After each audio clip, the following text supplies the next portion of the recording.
Hello everybody, Benjamin Magnus here, continuing our educational series on Hearts of Iron 3 in preparation for Hearts of Iron 4, and today we're going to be covering the Diplomacy tab here. This is going to be a pretty brief episode because there's not a whole lot to go over. It may look like there's a lot here, but it's actually not a ton of useful info, so we're just going to go over everything the way we normally do, start in the upper left-hand corner or work our way around. Now, all these buttons here are just for sorting the different countries in the world. So if you click on Axis, it'll show you all the Axis powers, all the Allies powers, everybody who's communist, and then down here, these different buttons show you different things: major world powers, people with borders that share borders with you, unaligned people who are not joined a faction, so on and so forth. And then Europe, Asia, Africa, North America, South America, and Oceanic. Oceanic, I'm not even sure why it's in here and why they didn't just throw it in there under like a Southeast Asia category kind of thing. It's only got Australia and New Zealand on it. Now, this little button right here, this can be a time saver. Automate trade. That will automate all trade between nations, so that you won't get little pop-ups here constantly asking you if you want to trade this for that, money for oil, supplies for money, things like that. If you click on automate trade, the AI will do all of that for you. Now down here, these can be rather important. These are national decisions. If you hover over the little question mark, it'll show you the prerequisites for what you need to do to enact it, and the check mark, once you can do it, it turns green. Right now it's grayed out, so you can't click on it, and it shows you what you will get.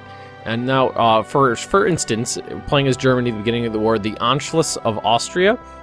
Right now, we need to have, the Nazi Party has to have an organization of 40 or a popularity of above 40, so on and so forth. We need to have reoccupied the Rhineland already, so that one's pretty easy. All you need to reoccupy the Rhineland, God, if I can talk right now, all you need to do is have units in those listed provinces there, and you can do that.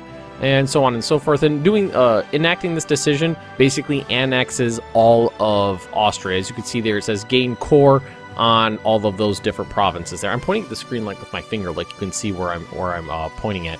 But anyway, and whenever these become available, it will give you a little pop-up reminding you that they are there. And these can be very, very important, so do not forget about them.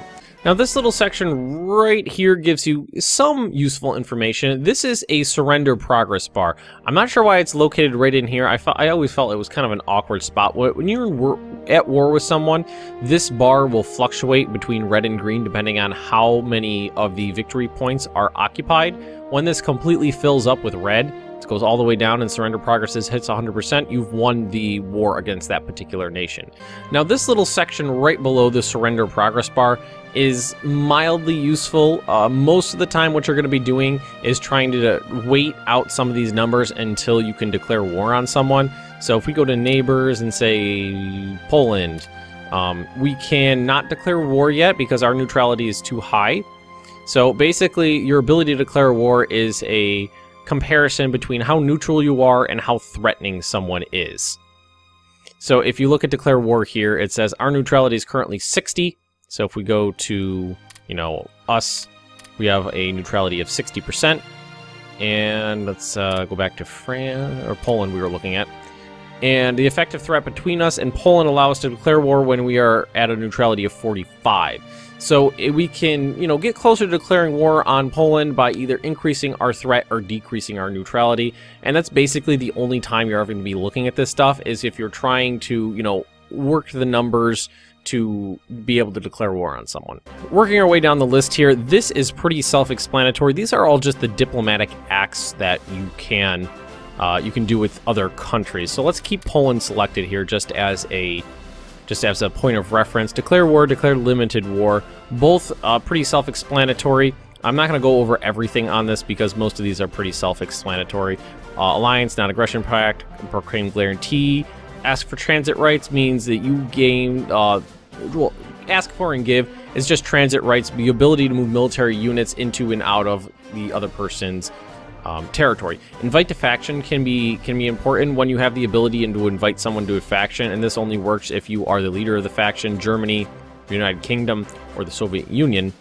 you can click this guy right here, invite to faction. A little pop-up will allow you to know when that's available, and you can invite those people to basically join your cause. And as the access, Japan's going to pop up first, and Italy's going to pop up second.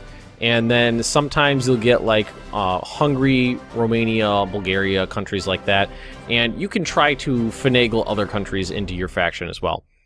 Embargo, honestly, I've never used. Buy production license can be very important. If you're playing as Germany and you haven't invested any technology into ships, you can buy production licenses from, say, Italy or Japan, meaning you will use their technology to build those particular ships or planes or tanks, whatever you've suggested, using your production lines and your money. So if we actually, this can actually be important. So if let's actually go to someone important. Let's go to Asia. Let's go to no. Let's do Italy and buy a production license from them. And let's say these are all the things they're willing to sell us. I don't see any ships on here, unfortunately. Oh, that's a shame. Japan? I wonder if Japan will have any ships on there. I'm really looking for ships. Well, what about landing craft? We don't have the ability to build landing craft right now. So we can build landing craft. We buy the production license. You tell them exactly how much you want. Let's say we want to build 5 all at once, and you'll move the slider around and offer them a certain amount of money. And basically, all you need to go is find the little sweet spot between a possible and very likely, and give them that amount of money. The purchased item will be produced in your factories using your IC, and it will pop up on your production tab in here. So buying production licenses can be very important depending on who you're playing as and who your allies are. Allow debt just allows you to accumulate debt with people, not a big thing. Influence nation can be important, so we'll go over that one really quick. Influence nation means, let's say we go to Europe and say we want to try to get Sweden to join us. I don't know why I picked Sweden, but you can get Sweden to join you. Well, so who might be easier than Sweden? Romania. There we go, Romania. So this little triangle right here links right into this. Up at the top here is the allies. Down here is the Comintern, and down here is the Axis. And these little flag icons basically represent where they're aligned to. So, you know, you got United Kingdom there, you got Italy and Germany down here, and you can see if we hover over, where's Romania? Right there. Romania, you can see they're drifting towards the Allies right now, but we don't want them to drift towards the Allies, so we can influence them. We'll spend some of our diplomatic influence to influence them, and now they'll start drifting towards the Axis. So if you want someone to, you know, if you're trying to get someone to join your faction, that's how you'd go about doing it, is through going to the diplomacy screen and influencing that nation to drift towards you. And then when they get to a certain, you know, distance away from your little point on the triangle, then you can invite them to the faction. And that actually covers the triangle too. That's all this triangle is for, basically. It just shows you where alliances lie. Okay, everybody, that is it for the diplomacy tab. I'm going to reiterate really quickly the most important aspects of it, and that is right down here, this little bit. And it's just going to be really important to pay attention to this. If you want to automate trade, you can, but you really want to make sure that once you can use your national decisions here, you do. They're almost always beneficial. There's really almost no reason not to do them most of the time. And the other, you know, semi-important thing you're going to be doing here is influencing nation. Again, to do that, you're just going to find the nation you want to influence and hit influence nation right there. And that'll help them drift towards your particular faction. All right, everybody, that is it for this episode. If you've enjoyed it, just drop me a like, leave me those comments right down below, and if you're interested in more Benjamin Magnus Plays, just subscribe to this channel, and I will see you next time.